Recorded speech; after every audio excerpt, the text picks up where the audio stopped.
Добър ден, уважаеми зрители на България 24 и специално на предаването Хитове в мрежата. Аз съм Снежана Георгиева и както винаги се старая да ви предлагам теми и събития, които да привличат вашия интерес. Днес темата ни ще бъде красота, здраве, успех, самочувствие. Неща, които вълнуват не само младите хора, а и всеки човек, който иска да се чувства добре сред приятели, сред колеги, на улицата, у дома. Ще подплатим тази тема с един разговор с един от най-известните хирурзи, той е специалност пластичен хирург на Турция, доцент доктор Емре Гюверджин. Здравейте и добре дошли. Merhaba, hoş geldiniz. Hoş bulduk. Добре заварили. Разбрахте ли коя ни е темата и защо съм ви поканила? Konumuz ne olduğunu ve neden size davet ettiğimi biliyorsunuz. Evet. Да. Да. Но не само за красотата, здравето, успеха и самочувствието ще говорим. Искам да започнем нашия разговор с Турция като държава, която изглежда отстрани и отдалече, че полага много грижи да се развие не само туризма, а и конкретно здравния туризъм. Изключително много хора прибягват до пътувания да дойдат до вас. Sadece güzellik ve estetik için konuşmayacağız. Genel olarak Türkiye'de sağlık konusunda ve turizm konusunda konuşmak istiyoruz. Çünkü birçok insanlar Türkiye sağlık için tercih ediyorlar. Сега, разбира се, отдавна знаем и ние всички, които живеят в този свят, че Турция води една целенасочена и добре организирана политика, специално към здравния туризъм. Herkes biliyor, Türkiye ülke olarak bir tıp politik yapıyor. Вие правите ли сравнение? Забелязали ли сте такова нещо? Защо хората idvat при вас? Siz gördünüz herhalde insanlara işte Türkiye geldiğinde sağlık için, sadece estetik için değil. Neden tercih ediyorlar Türkiye? Türkiye'nin tercih edilmesinin tabii birçok sebebi var. Има доста причини, поради които избират, предпочитат Турция. Öncelikle sağlık alanında altyapısal olarak çok ciddi bir yatırım yapılıyor ve çok gelişmiş, tam donanımlı birçok sağlık tesisi var ve bu sağlık tesisleri birçok şehirde ve farklı alanlarda mevcut.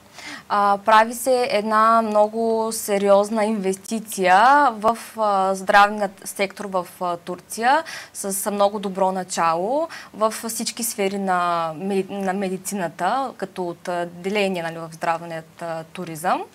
Bunun yanında ciddi manada hem doktor hem de yardımcı sağlık personeli olarak bir yetişmiş insan gücüne sahip.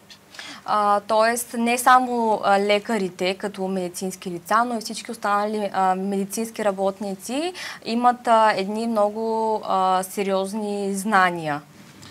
Bu da hem çok komplike A grubu ameliyatların rahatlıkla yapılabilmesini ve bunun yanında fiyat performans açısından da tercih edilebilir bir ülke olmasını sağlıyor. Което всъщност означава и спомага както да могат да се правят много различни и сериозни оперативни интервенции, така и цената, на която се предоставя на пациентите, да бъде на едно достъпно ниво. Благодаря. Сега искам да представя на нашите зрители, че преводач е нашата сънародничка Кристина Сидерова. Здравей, Криси! Благодаря ти за съдействието. За мен е удоволствие. И за теб ще поговорим малко по-късно. Сега, за да не бъдем голословни, аз си направих труда да извадя няколко цифри като статистика, за да подкрепим тезата, че Турция предлага един много добър медицински продукт. Така, ето какви са и фактите. От по-късните години започвам. От 2019 година какво виждаме? 701 хиляди чужденци търсят здравната помощ на Турция. Приходите от това са 1 милиард 490 милиона долара. 2022 година тези цифри са удвоени. 1 милиард 258 хиляди, не, 1 милион 258 хиляди 382 пациенти.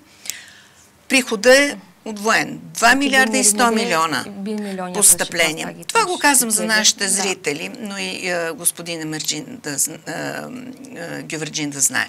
2023 година вече, миналата година, броят на пациентите достигат 1 милион и 500 хиляди, 10 милиарда долара приход.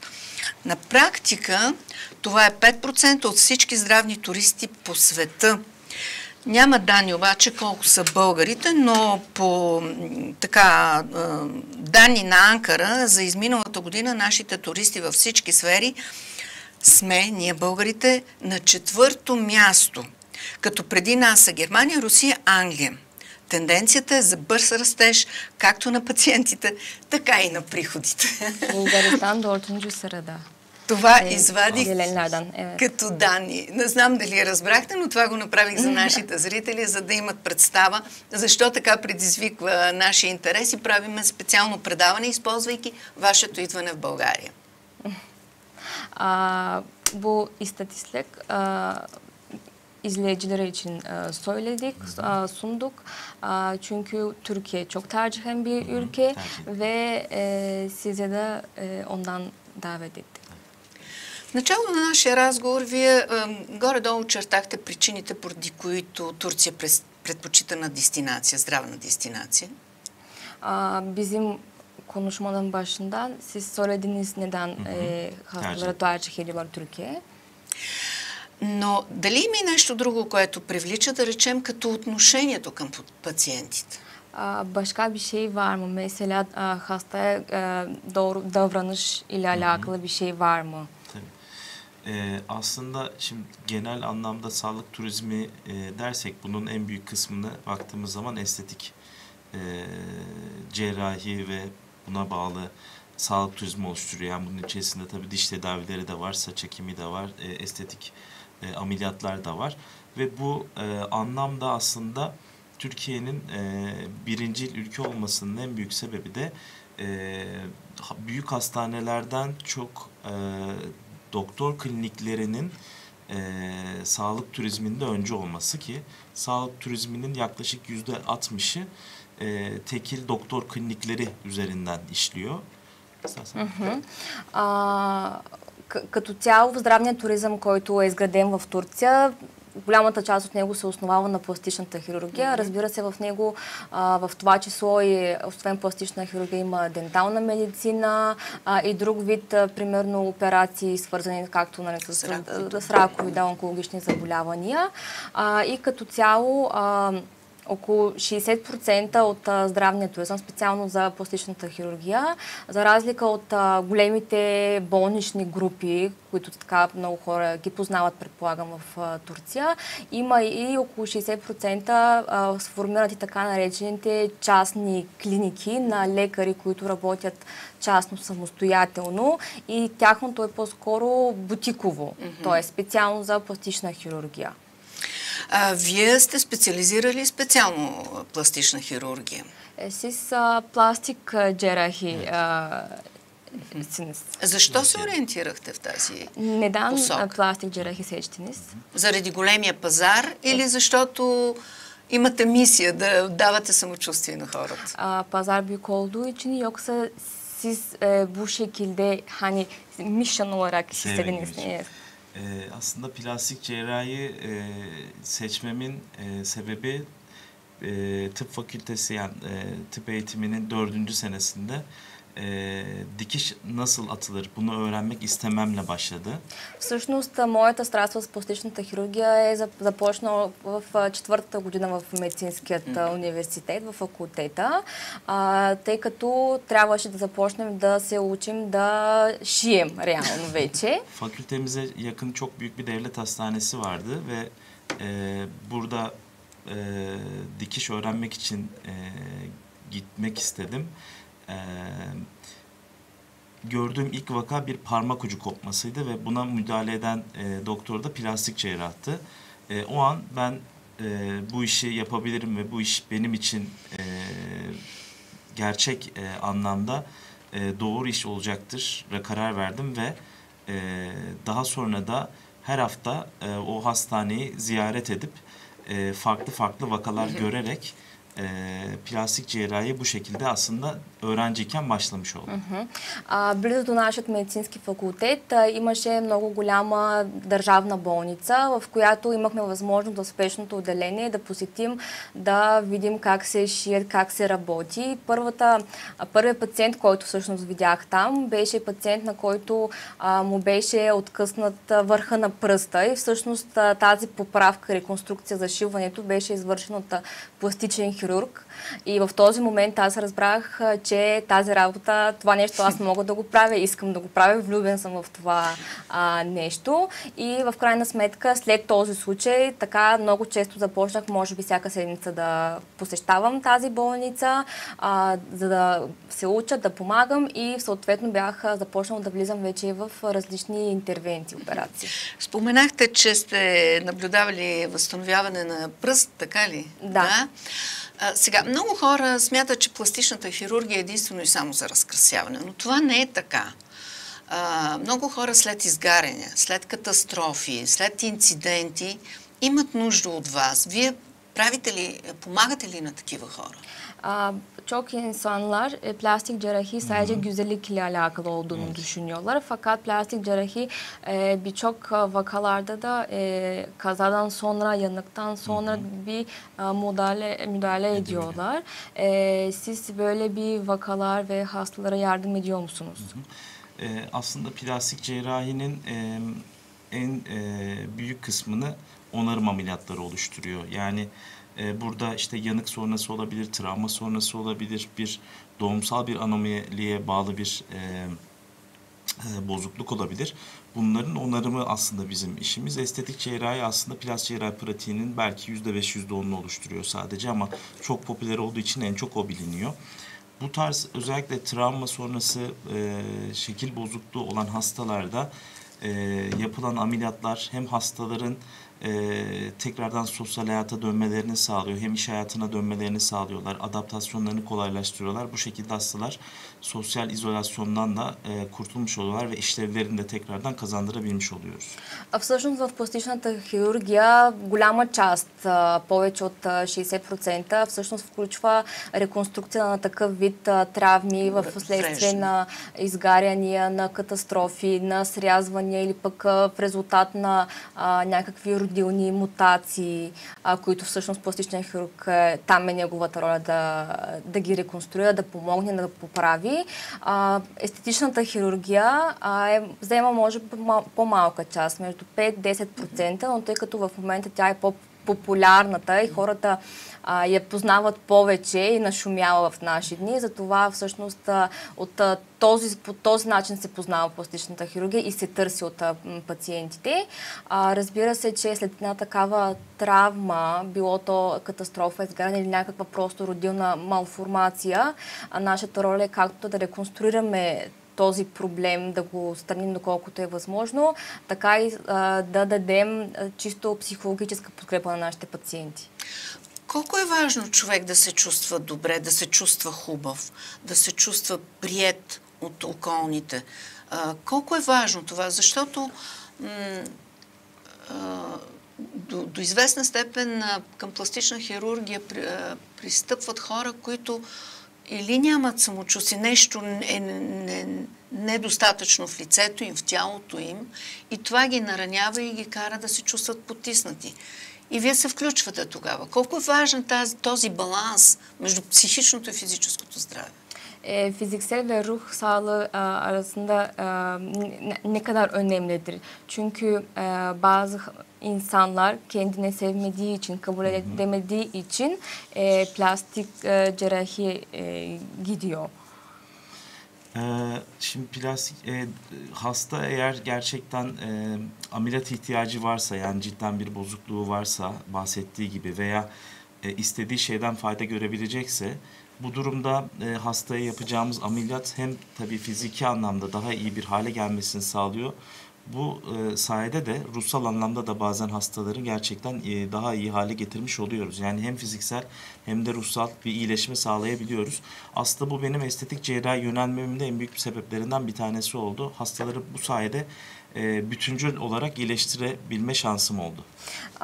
Разбира се, ако пациентът, специално за пластичната хирургия, естетичната, ако всъщност видя, че има някакъв проблем наистина, който може да бъде поправен, ако ще има добър резултат от желаната от него операция, за мен това е едно от нещата, които ме накара да избера пластичната хирургия и да я харесвам, защото променяйки чисто физическите черти или това, което не му харесва на пациента. По този начин той се влюбва наново в себе си и излекува и лекува и психичните си травми, така да кажа, т.е. влюбва се отново в себе си. Т.е. това е една от причините, поради която аз избрах пластичната хирургия, защото с един хубав резултат се получава и излекуване на душата, така да кажа. А това помага ли за кариерата, за работата? Това самочувствие вече променено. За успеха? Bu güzel sonuçları alan insanlara artık ruh sağlığıyla kavuşan insanlar hayat için ya da iş için yardım ediyor mu? Tabii. Yani direkt belki hayat veya iş başarısını ameliyatta aldığı sonuca bağlayamayabiliriz. Veya bunun için direkt bir ameliyat yapmak çok doğru olmayabilir. Çünkü çok iyi bir ameliyattan sonra da hasta kendi hayatında yine başarısız olabilir. Bu mümkün. Ama bazı durumlarda bence yardım ettiği bir gerçek. Gerçekten hastalara faydalı olduğumuzda görünümsel anlamda o problemlerini çözdüğümüzde ruhsal anlamda da iyileştiklerini ben görebiliyorum. Ama özellikle bazen yani özellikle bir hasta grubu mesela bana başvuran hastalardan bir tanesi çok yaşlı göründüğü için iş bulamadığını söylemişti. Yani iş aradığını ama yüzü çok yaşlı göründüğü için iş bulamadığını söylemişti. Çünkü sürekli hep dışarıda güneş altında da çalışmış ve cildinde çok ciddi çatlaklar vardı. Yüzünde sarkması vardı. Ameliyat olmayı sadece iş bulmak için istiyordu ve bulamamasının sebebi de yaşlı göründüğü için normal yaşından yani 50 yaşındaydı ama 70 yaşında gibi görünüyordu. O yüzden iş bulamıyordu ve işe ihtiyacı vardı. Bu yüzden ameliyat talebiyle gelen bir hastam olmuştu ve ameliyat ettim mesela onu. Muhtemelen veya umarım bu şekilde belki iş bulmuştur. Разбира се, че има доста положителен ефект от операцията, както в личния живот, така и предполага се и в професионалния. Разбира се, няма как да се дължи само на операция, да разчитаме само на резултата от операцията, да се развием чисто в личен план или пък в бизнес среда, в професионалният план. Но разбира се, има много положителни резултати. Например, аз имах една пациентка, която дойде при мен с молбата за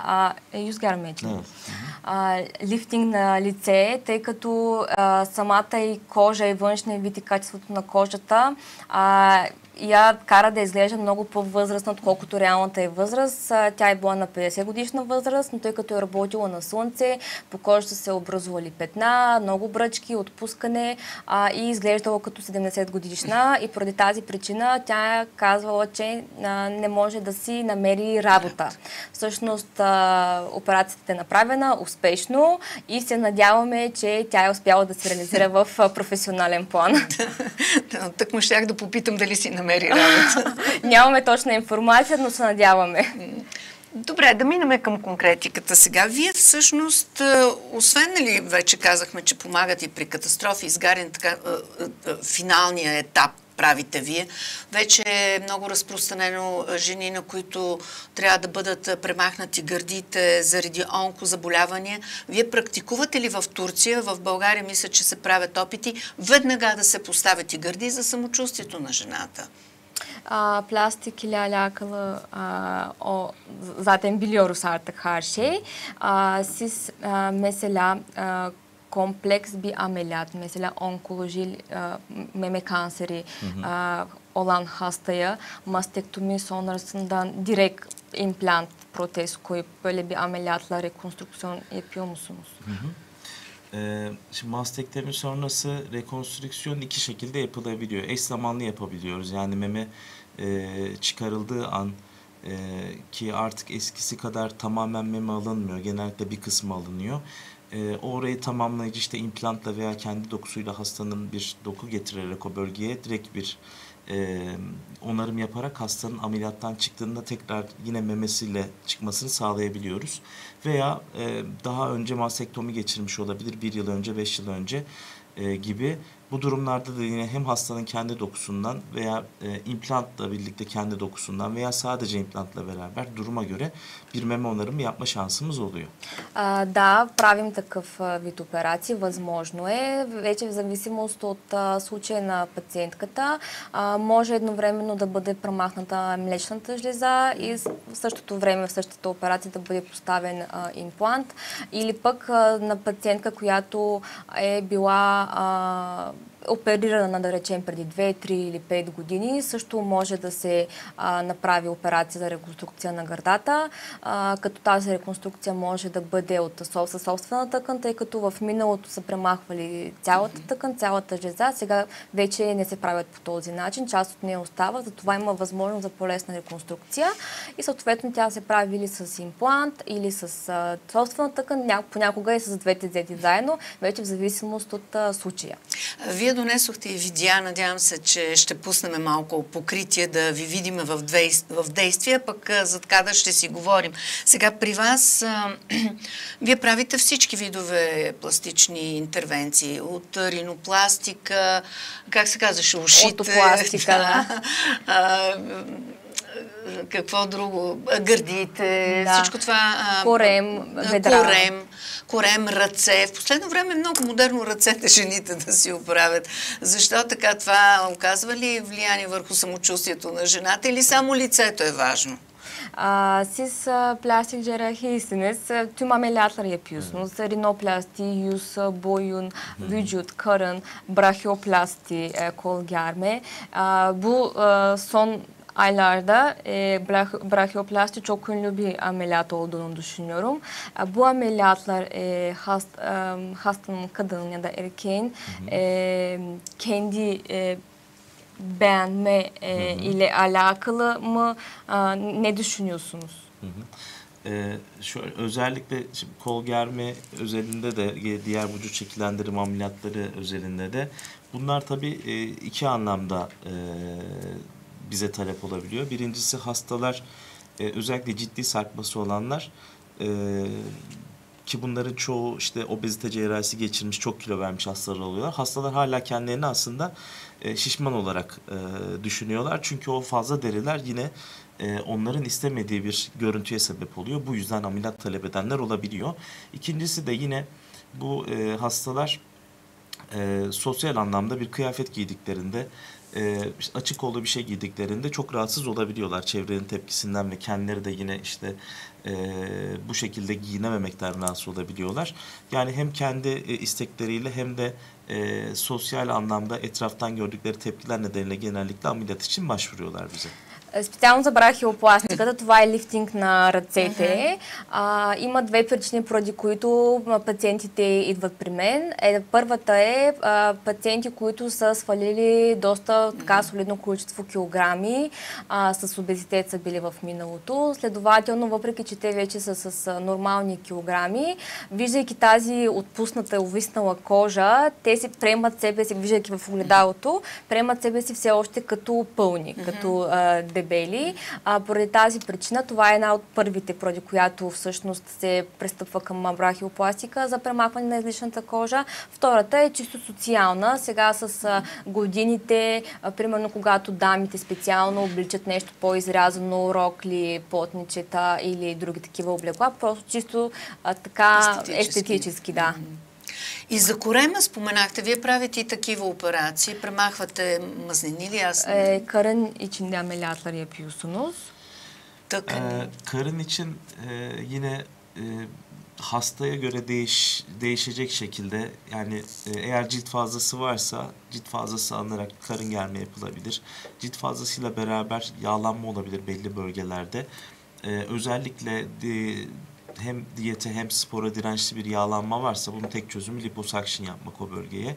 Liposuction yapılarak yağ alındıktan sonra yine cilt fazlası varsa karın germe ameliyatı yapılabilir.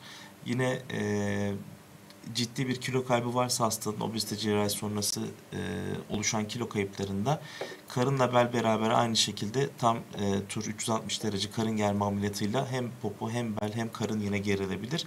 Karın bölgesinde yaptığımız ameliyatlar genel anlamda fazla yağ dokusunu aldığımız, fazla deriyi çıkarttığımız, bununla beraber eğer kas gevşekliği varsa kas gevşekliğinde onardığımız ameliyatlar oluyor. Да, извършваме и операции на корема, вече в зависимост от това от какво се нуждае пациента. Има няколко варианта.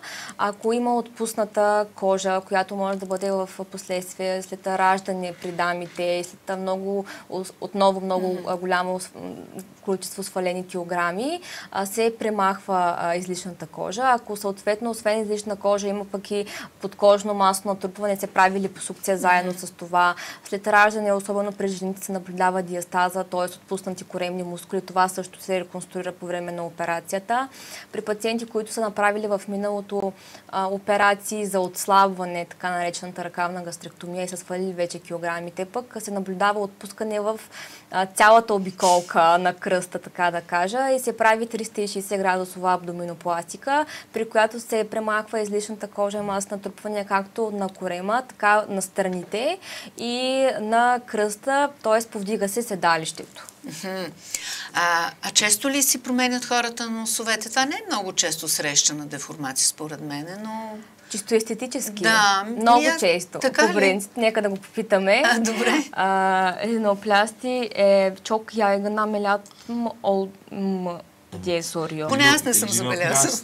Rinoplasti şu an dünyada en yaygın yapılan estetik cerrahi ameliyat. Ринопластиката в момента е най-популярната операция в света. Така ли? Аз мислих, че гърдите най-много са Evet, yok, sayı olarak en çok aslında rinoplasti yapılıyor. İkinci sırada da meme ameliyatları var. На първо място е ринопластиката, на второ място са гърдите. Нека да се спрем на гърдите. Защо има жени, не знам дали може да ми отговорите на този въпрос, но може би и при вас са идвали, които искат огромни обеми и това всъщност загрузява тялото. Имате ли такива пациенти? Her zaman düşünüyordum. Bazı bayanları çok büyük meme sahip olmak istiyorlar. Ben çok merak ediyorum. Neden bunu istiyorlar? Sizden böyle bir hastalar geliyor mu böyle istekleriyle? Evet. Çok büyük implantla meme büyütme yaptığımız hastalarda yani birkaç ortak özelliği var bu hastaların. Aslında çoğu partnerinin isteği üzerine böyle bir ameliyat yaptırıyor. Çünkü şunu biliyoruz ki meme büyüdükçe aslında hastaya daha fazla bir yük yüklemiş oluyoruz. Hem omzuna hem beline hem sırtına. Bu yüzden bir postür bozukluğu da olabiliyor. Всъщност идват и при мен такива пациентки с такива желания за по-големи гърди, по-голям бюст. Една от причините е всъщност по желание на партньора идват. На партньора? На партньора, да. А ако вие видите, че това е дисхармонично, подкрепяте ли? Estetik cerrahi olarak büyük meme bu vücuda uygun olmadığını yapıyor musunuz bu ameliyatları? Vücuda uygun olmayan ameliyatları yapmayı tercih etmiyorum. Hasta ya da yani bu size çok uygun değil. Bu ameliyatı yapmasak daha iyi olur. Bununla alakalı orta veya ileri vadede problem yaşayabilirsiniz diyorum. Ama tabii ki hasta özellikle onu istiyorsa ve onu yapmazsanız genellikle mutsuz oluyor. Çünkü bu ameliyatlar yapılması gereken şart ameliyatlar değil. Yani hastanın isteğine bağlı yaptığımız ameliyatlar da bu anlamda. Hasta gerçekten onu talep ediyorsa ve onunla mutlu olacaksa, buna %100 eminse bu durumda tabii istediği şekilde ameliyatı yapmak her zaman hasta açısından daha iyi olacaktır. Всъщност аз когато става въпрос за гърдите, разбира се, че ако не са подходящи за тялото на пациентката, аз ги обяснявам тези неща. Казвам, че или не е подходяща за операцията, или не е подходяща за този размер имплант, нали, някакъв общ път да се намери решение всъщност на казуса. Ако има настояване, отстъпвате ли? Ако има настояване, ако тя е сигурна на 100%, че това е резултата, който тя иска да постигне. Който мъжа не иска. И ако всъщност може, го позволява тялото, защото те пациентките може да искат много, нали, огромни купици, така да кажа. Ако тялото го позволява и ако пациентката е сигурна на 100%, че това е резултатът, който ще бъде щастлив, всъщност желанието на пациента е на наше задължение, така да кажа. Защото мярата, когато си изгуби мярата, дори да преследваш красотата, си навреждаш. И сега ще помоля колегите от апаратната да пуснат едно от най-известните лица, което се демонстрират и се показват за случаите, когато, ето, това е известната жена котка, Джослин Уилденштайн. 4 милиона струват нейните операции да се доведе до това състояние. 4 милиона.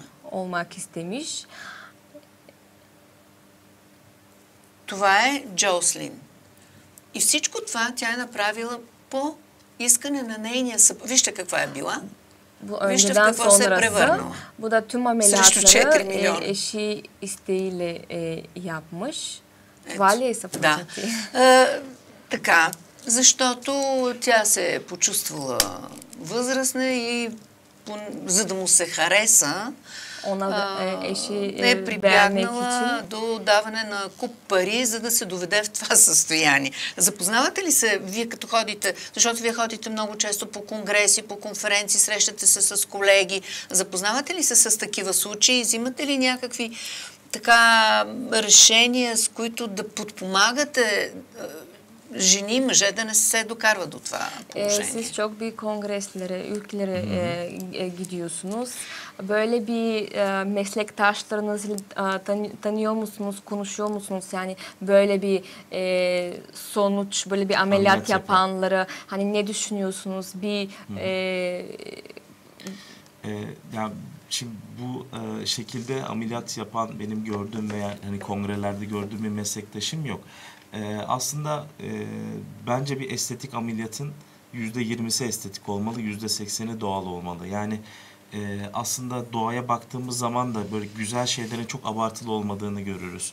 Bu şekilde abartılı yapılan hiçbir işlemin güzel olması veya kabul edilebilir olması mümkün değil. Tabii bu yanlış işlemler de maalesef bazen hastaların da hekimleri çok zorlamasıyla olabiliyor ama yani bu kadar hani kötü bir hale getirecek bir işlemi ben hiçbir hastaya yapmayı açıkçası kabul etmem. В неговите близки колеги, с които той общува и се запознава по конгресите, не е имало такъв колега, който е правил такъв вид интервенции, които вече преминават естетиката. Всъщност в нашият бранш той каза, че 20% е естетика, т.е. естетичната естетик, 20% е естетиката и 80% естественият резултат, тъй като когато погледнем в природата, всъщност тези красивите гледки не са толкова преувеличени, не са натруфени. Разбира се, че такива пациентки, които искат да постигнат такива резултати, всъщност се предполага, че лекарите го правят под натиска на пациента, но въпреки това е недопустимо. Аз не бих го направил. Като цяло, да. Аз имах още много примери, още по-ужасяващи от тези. Daha fazla da örneklerimiz var. Bundan daha kötü bile. Но да не се травмираме чак толкова. Şu ana kadar o kadar. Но исках и този разговор да бъде и в посока, като съвет към жените и мъжете и хората, в спазване на мярата, на хармонията. Колко е важно това, което вие всъщност преследвате във вашата работа. Сега, има и един друг интересен, любопитен момент, докато се готвих за срещата с вас. Има един филм, не знам дали сте го гледали, "Лице на заем" с Николас Кейдж и с Джон Траволта. Гледали ли сте? Да, ето ги двамата герои. "Лице на заем". Това възможно ли е, кажете ми? Mümkün Или това си е чиста фантастика? Yoksa fantasy bir... Yüz nakli tabii yüz nakli artık mümkün. İlk yüz nakli yanlış hatırlamıyorsam ilk kısmi yüz nakli Fransa'da yapıldı. 2005-2006 yılında. 2010 yılı gibi de İspanya'da tam yüz nakli yapıldı. Türkiye'de 2012 yılında ilk yüz nakli yapıldı ve sonrasında günümüze kadar 4 tane yüz nakli yapıldı. Türkiye'de. Evet. В днешно време е възможно да се направи трансплантация на лице. На цяло лице? Да, първата трансплантация на лице, ако не се лъжем в информацията, мисля, че е направена 2006 в Франция. Частична трансплантация на лице. След това, след няколко години е цялостна трансплантация в в Испания и в Турция през 2012 е направена първата трансплантация цялостно на лице, като до момента в Турция са направени 4 такива операции. Но едно към едно, така да се смени лицето, така че съпругата му във филма, нали, да не го разпознае. Ama biri değiştirmek Възможно ли? mümkün müdür filmdeki? Или може би един ден ще бъде възможно. Yoksa bir insanın yüzü tamamen başka bir insanın yüzüne nakledilebilir, yani dikilebilir, ama tabii burada filmdeki hadise, yani hemen bunun yapılıp hemen iyileşip böyle hayata devam etmesi gibi. Aslında yüz nakli bir doku nakli ve kompozit bir doku nakli. Yani yüzün içerisinde deri var, kaslar var, sinirler var, damarlar var. Normal işte karaciğer, böbrek nakli gibi tek bir doku yok. O yüzden de çok ciddi bir immünolojik reaksiyon, yani ret reaksiyonu, alerjik reaksiyon gösterebiliyor nakledilen hastada o doku. Ve bunun için çok ciddi ajanlar veriliyor. Alerjiyi baskılamak için, ret olmasın diye, doku kabul etsin diye. Tabii bu kadar hani şu an elimizdeki mevcut teknoloji böyle hiçbir ilaç vermeden bu nakli yapacak kadar maalesef daha henüz o durumda değil. Ancak çok ihtiyacı olan hastalarda, yani yüzünün çok ciddi bir kısmını kaybetmiş, hiç sokağa çıkamayacak kadar, hani yani çocuklarını bile göremeyecek kadar yüzü bozuk olan insanlarda işte bir kadavradan, ölüden yüz nakli yapılarak sosyal hayata dönmesi sağlanmaya amaçlanıyor. Yani çok seçilmiş vakalarda sadece yapılabiliyor şu an. Разбира се, че е възможно да се вземе лице на друг и да се трансплантира, но не е възможно, както го показват във филма, толкова бързо да стане, да се върне към социалния живот, да се възстанови, тъй като всъщност трансплантацията на лице е много специфична и трудна интервенция, не е като, например, трансплантация на черен дроб, тъй като се трансплантират много тъкани, заедно с лицето, с кожата, се трансплантират тъкани, нерви, мускули, кръвоносни съдове и всъщност реакцията от отхвърляне на тази тъкан е много висока, много голяма. Различни лекарства се дават на пациента с цел да не се отхвърли, но не може така като цяло да се върне толкова бързо. Във филма ставаше дума за един бандит, един престъпник, който искаше да вземе мястото на полицая. Filmdeki aslında olay bir tane polis ve suçlunun yüzü değiştiriyor. Aynen. И тук възниква въпроса. Пазите ли се от криминали, които искат да си сменят името, за да избягат от закона? Имате ли такъв морален проблем сред вас, сред пластичните хирурзи? Можете ли да го разпознаете? Този човек иска да си смени лицето или да се промени изцяло, защото е убил някого. Тогава бихте ли го направили? Burada bir soru işaret çıkıyor. Siz de mesela ya da gelenler var mı ya da ne düşünüyorsunuz? Yüzü değiştirmek çünkü birisi öldürmüş, bir hırsızlık falan bir şey, yani kaçak birisi kendine değiştirmek istiyor. Yüz değiştirmek mümkün. Ya bir insanın yüzü %70-80'e kadar aslında değiştirilebilir. Yüz değiştirme yapılacaksa eğer birkaç ameliyat yapmak gerekiyor. Tek ameliyat yapmak hepsini çok mümkün değil. İlk olarak yapılacak işler genellikle üst çene ve burun değiştirilebiliyor. Bunlar şekillendiriliyor. Daha sonra alın kemikleri, kaşlar, kaş üstü, bu kemik bölgesi ve çene bölgesi şekillendiriliyor. Yani başvuran kişinin yüzü nasılsa çok daha farklı yapılabilir bu kemikler. Bambaşka bir insanın yüzü gibi. Eğer yaşlıysa yumuşak dokusu yani facelift yapılıp kaldırılabilir, göz kapakları alınabilir, işte cildi gençleştirilebilir, lazerler yapılabilir gibi. Gençse de saç çizgisi değiştirilebilir, işte kaş çizgisi değiştirilebilir, sakal çizgisi lazerle değiştirilebilir. Bu şekilde manipülasyonlar yapılarak hem kemik yapısı, hem deri yapısı, hem işte saç, kıl yapısı değiştirilip farklı bir yüze dönüştürülebilir tanınmayacak şekilde. Siz yapar mısınız birisi hani gördüğünüz bir bandit bir şeyler yapmış yapar mısınız böyle kişi diye soruyor. Yani eğer bir suçluysa tabii ki yapmam ama bir işte tanık koruma programındaysa işte mesela bir kadın kocası onu öldürmeye çalışıyor olabilir veya işte tanıdıkları birileri tarafından tehdit ediliyor olabilir. Tabii ki bu durumlarda yardımcı olmak isterim ama bir suçluya yardımcı olmak istemem. Като той първо обясни за операциите, които всъщност, ако някой реши да си променя лицето, какви са стъпките, правят се няколко операции, в зависимост от възрастта и стъпка по стъпка, първо от носа, ринопластика, изпиляват се костите на челото, т.е. много дълга процедура е. Дали би направил такава операция за промяна на самоличността на човек? Цел скриване от закона. Да, каза, разбира се, че няма да бъда в помощ на такъв пациент, но всъщност има жени, които всъщност чисто искат да се прикрият от съпрузите си, от бившите мъже, насилници, да, доколкото е възможно да променят визията, за да не бъдат открити всъщност. На такива пациентки, разбира се, че се опитваме да помогнем, доколкото е възможно. Сега стигнахме до новите технологии.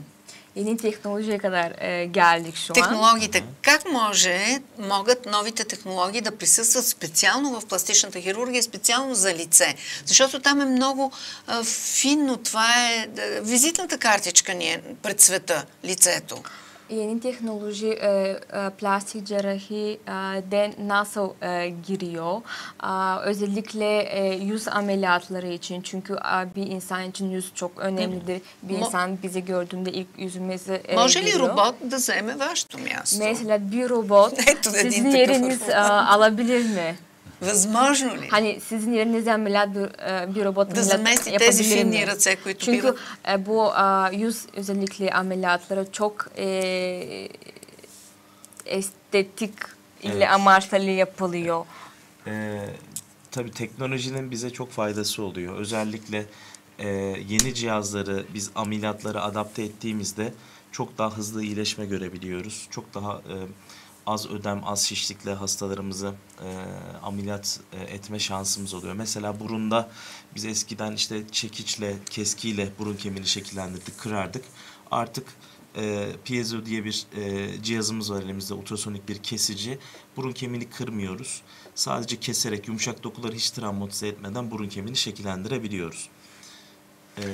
Разбира се, че новите технологии играят в наша полза, специално за пластичната хирургия, тъй като благодарение на тях и с всеки изминал ден, разбира се обновяват тези технологии, спомагат да се направи операцията, след която ще има по-бързо възстановяване с по-малко отток, с по-малко посиняване, като например в миналото ринопластиката се е извършвала с длето и с чук, докато в днешно време с пиезо устройство. За съжаление, времето ни изтича. Robotlar belki yani çok gelişebilir, çok ince şey yapabilir ama tabii robotların bir estetik öngörü kazanması lazım ki çok iyi ameliyatlar yapabilsinler. Исках накрая, съвсем накрая, имаме една минутка, да ни кажете за семейството. Как се справяте? Вие работите в операционната, преподавате на студенти, вие сте доцент, преподавател. И имате голямо прекрасно семейство. Ето виждаме тук. Присъствате ли достатъчно сред тях да ви се радват? Сърдят ли ви се или ви разбират? Kalıyor mu yoksa onlar size küsüyor çünkü yeterli vaktiniz geçiremediğiniz için beraber? Tabii çok yoğun çalıştığım için aileme yeteri kadar vakit ayırabildiğimi düşünmüyorum. Şu an günde bazen 8-10 saat çalışmak zorunda kalıyorum. В момента работя много часове, много усилено, понякога между 8-10 часа или повече и за момента, за съжаление, не мога да отделя толкова време, колкото те искат. Şimdi doktor olduğu için bu konuda anlayış gösteriyor. Çünkü o da benzer şekilde çalıştığı dönemler oldu. O yüzden beni çok iyi anlıyor.